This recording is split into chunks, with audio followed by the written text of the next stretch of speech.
Bienvenue, bienvenue à tous ceux qui vont regarder cette vidéo en direct ou ceux qui vont regarder l'enregistrement.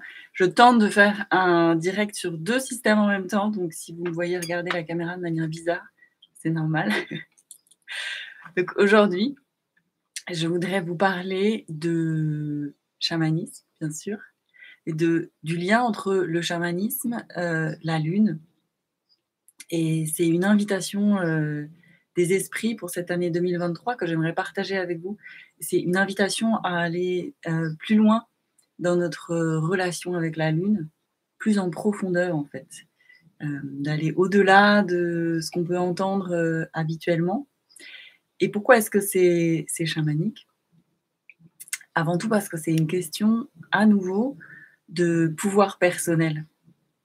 C'est cette idée, si je retrouve mon propre lien, ma connexion profonde, intime avec la lune, alors je peux récupérer une partie de mon pouvoir personnel parce que je vais intégrer les enseignements, je vais les recevoir et je vais les intégrer à l'intérieur de moi, ce qui est tout à fait différent que d'entendre de l'extérieur, de quelqu'un d'autre, voilà, il y a la lune, il se passe ça et c'est ça, et donc peut-être tu dois ressentir ça. Et c'est vraiment une invitation à plonger dans les profondeurs de la lune et plonger de manière intime. Et alors comme c'est chamanique, c'est très pratique, hein, très pratico-pratique, donc il y a des clés pour rentrer en relation avec la lune, des propositions, et donc à vous de voir ce qui résonne pour vous. Mais c'est vraiment une question de retrouver ce lien intime et profond avec la lune. Et la lune, dans la tradition bouddhique, la lune, c'est vraiment le symbole de l'éveil. Et celui qui est dans le Human Design, le profil qui est en lien avec la lune, c'est celui qu'on appelle réflector. Et c'est ce que fait la lune, en fait. La lune se réfléchit sur l'eau. Et la propriété de la lune, en fait, ce qu'elle nous invite à faire, c'est de voir les choses telles qu'elles sont. Le reflet de la lune ne ment pas, c'est-à-dire que sur l'eau calme, la lune se reflète et c'est la lune telle qu'elle est. Et l'invitation de la lune, pourquoi est-ce qu'on prend ces temps intérieurs avec la lune? C'est pour prendre conscience de nos projections, prendre conscience de ce que je projette sur la réalité, et qui en réalité sont des masques ou des histoires que je me raconte, mais qui ne sont pas la réalité. Et ce que nous propose la lune, c'est de voir les choses telles qu'elles sont. Et dans la tradition bouddhique, on dit que on parle de l'eau transparente du cœur de l'homme, et en fait c'est de l'homme éveillé, c'est-à-dire qu'une fois que j'ai enlevé tous mes masques, que j'ai capté tous les filtres en fait que je mettais entre moi et la réalité, il n'y a pas de différence entre mon cœur et le reflet de mon cœur, donc comme si c'était la lune et le reflet de la lune sur l'eau. Et la première invitation pour se remettre en lien comme ça avec la lune et commencer à explorer par nous-mêmes, c'est tout simplement de prendre le temps de noter dans votre agenda les jours de pleine lune et les jours de nouvelle lune. Parce que dans nos vies super agitées et denses, ça passe vite à la trappe et on peut ne pas s'en rendre compte. Là, si vous le mettez dans votre agenda, vous savez que ces jours-là, vous pouvez prendre au moins 10 minutes pour vous poser et vous relier à ce que vous avez ressenti dans la journée. Peut-être que c'est une intention que vous pouvez poser dès le matin. Qu'est-ce qui se passe pour moi aujourd'hui? Quels sont mes ressentis? C'est aussi simple que ça. Il ne s'agit pas de se faire des nœuds au cerveau, et il s'agit uniquement de ressentir. Il y a uniquement ce que vous vivez à travers votre expérience personnelle qui peut devenir un enseignement, en fait. Vous pouvez recevoir un enseignement. C'est pour ça que ça paraît vraiment très simple, et c'est simple. Et c'est aussi simple que c'est profond. Et ça aura beaucoup plus d'impact que de lire le commentaire d'un astrologue sur ce que vous devez ressentir ce jour-là ou ce qui va se passer pour vous ce jour-là. En fait, votre lien avec la Lune et avec les planètes en général, il est unique. Et retrouver son pouvoir personnel, c'est retrouver ce lien-là, ce ressenti-là, et quels sont les enseignements que vous recevez, quelles sont les informations que vous recevez, c'est ça que vous voulez aller chercher. Et en fait, c'est votre boussole intérieure. Et c'est en ça que le cycle de la Lune, c'est vraiment une bénédiction parce que ça vous offre un cycle régulier la possibilité de revenir à vous-même, comme un marqueur dans le temps, pour revenir à vous-même et refléter. Refléter sur le temps, le refléter sur ce qui s'est passé les jours précédents, ce qui s'est passé entre la nouvelle lune, la pleine lune, d'une pleine lune à l'autre, par exemple. Ce qui est intéressant, c'est qu'en sino-japonais, en japonais, la lune, ça se dit Tsuki. Et si on remonte aux origines, en sino-japonais, Tsuki, la lune, ça s'écrit pareil que le mot pour dire le temps, qui est Toki. Et la lune et le temps s'écrivent pareil. Parce que c'est cette idée de refléter. Ce que fait la lune, elle reflète le temps. Et c'est en ça que c'est réellement une bénédiction. Donc c'est vraiment très simple. Juste, vous notez les dates de nouvelle lune, de pleine lune, et vous prenez un temps pour vous ces jours-là, et même quelques minutes en fait, simplement pour vous demander qu'est-ce qui se passe pour vous, comment est-ce que vous vivez ces journées-là.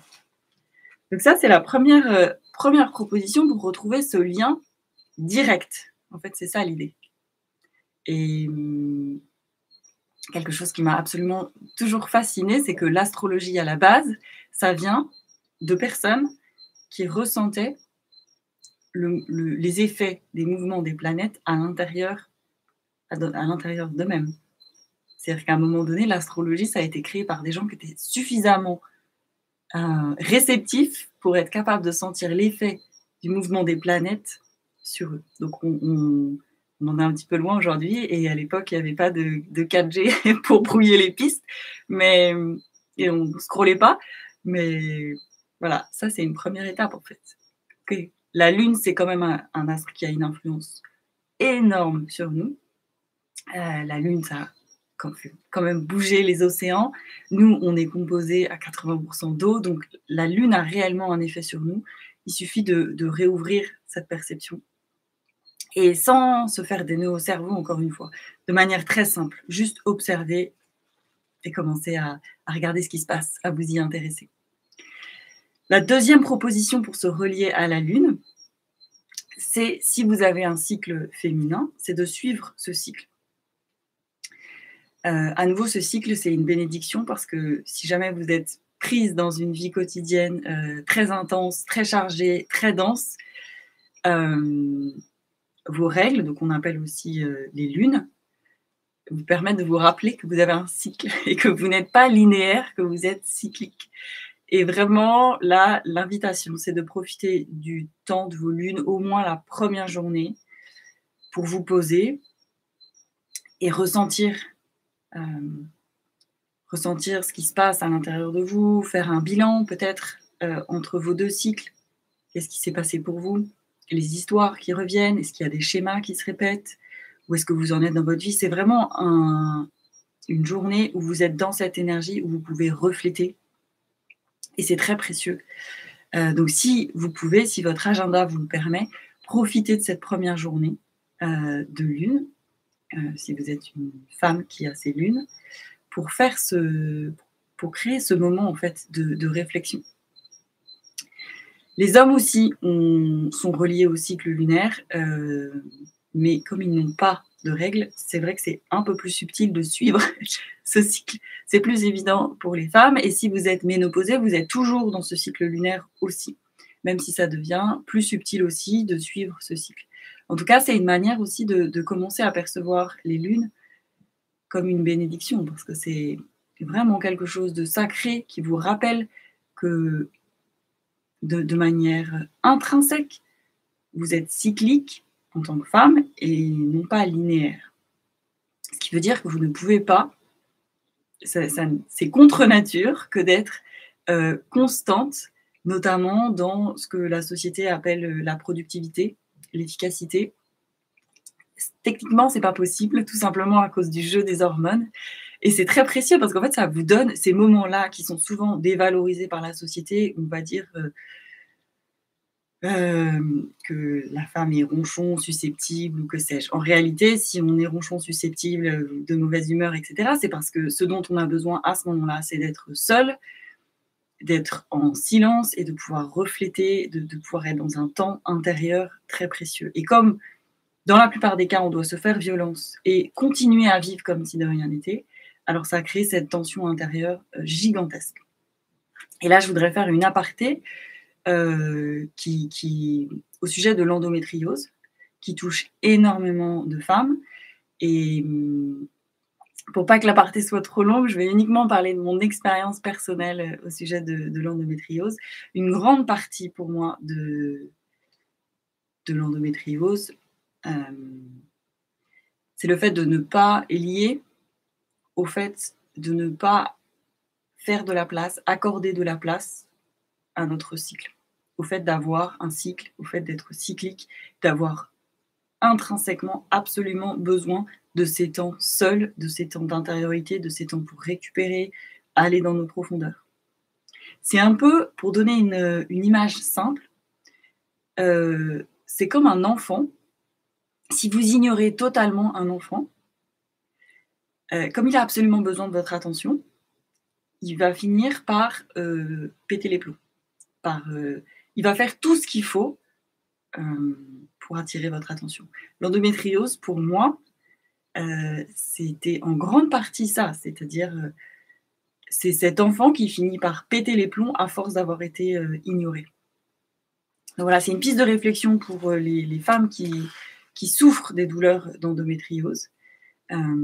C'est souvent une manière, un système pour le corps de rappeler qu'il existe et de rappeler son fonctionnement et le besoin qu'il a d'être entendu.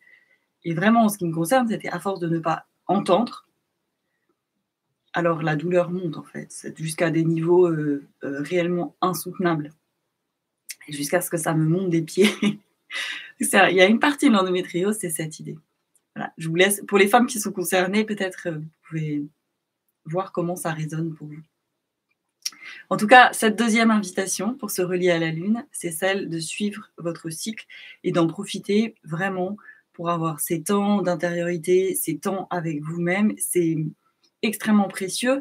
Quasiment personne ne vous le dit dans votre entourage, mais en tant que femme, vous avez besoin au moins de cette première journée. Donc, si ça ne peut pas être le premier jour, essayez d'avoir du temps le deuxième jour, par exemple. Et vous avez besoin tous les mois de temps, toute seule, dans votre grotte, en quelque sorte. Ça, c'est très, très important et c'est vraiment très précieux. Et la troisième invitation, troisième proposition des esprits, qui est aussi très reliée au yoga. Et d'ailleurs, je n'ai pas parlé de ça, mais quand j'ai reçu ce message des esprits, c'est vraiment rentré en résonance avec cette idée avec le fait que nous sommes en année 7. Si vous additionnez les chiffres de 2023, ça donne le chiffre 7. Donc là, ce dont je parle, c'est lié à la numérologie en Kundalini Yoga. Et le chiffre 7, ça correspond à l'aura, au champ électromagnétique, au champ magnétique autour de nous. Et en fait, cette aura, qu'est-ce que c'est que l'aura? En fait, l'aura, elle contient toutes nos projections, toutes les histoires qu'on se raconte, tous les masques, tout ce qu'on projette, c'est dans notre aura. Et je trouvais ça intéressant, cette idée de cette invitation à se relier à la Lune et à refléter particulièrement cette année, si on considère que c'est l'année 7, donc l'année vraiment sur l'aura et qu'est-ce que je projette. Parce que c'est ça, en fait, la Lune, c'est le reflet de la Lune sur l'eau. On nous invite à regarder. Et bien, travailler sur l'aura, c'est la même chose. Regardez qu'est-ce que je projette. Et donc, la troisième proposition, c'est tout simplement d'être particulièrement attentif à ce que vous vivez les lundis. Parce que les lundis, le lundi en anglais, donc ça se dit Monday, tout simplement parce que c'est le jour de la Lune, Monday à la base, parce que chaque jour est relié à l'énergie d'une planète. Et le lundi, c'est la Lune. Et observez, parce que c'est assez drôle, les lundis se suivent, mais ne se ressemblent pas. Et donc, c'est assez fun à regarder. Là, c'est pareil, simplement, soyez conscients. soyez pleinement présent, portez votre attention sur cette idée. Regardez les lundis, les uns après les autres, et voir comment vous avez vécu ces journées-là. Voilà, c'est des journées qui sont spécifiquement reliées à l'énergie de la Lune. Donc simplement, reliez-vous à cette énergie. Et pour terminer, je vais simplement vous lire ce poème japonais qui est très beau et qui illustre un petit peu ce propos. Sur la lune qui loge dans l'eau transparente du cœur, se brisent les vagues devenues elles-mêmes la lumière. Sur la lune qui loge dans l'eau transparente du cœur, se brisent les vagues devenues elles-mêmes la lumière. Donc, l'eau transparente du cœur, c'est l'eau transparente du cœur de la personne éveillée. Son cœur est devenu aussi transparent que l'eau est transparente.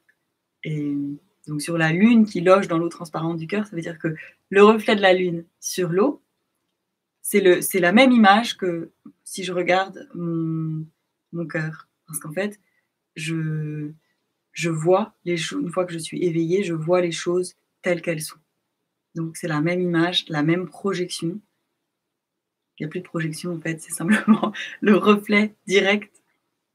Et c'est pour ça qu'après, ils disent « se brisent les vagues devenues elles-mêmes la lumière ». Les vagues, c'est une métaphore aussi pour tous ces masques, toutes ces histoires, toutes ces projections que je fais.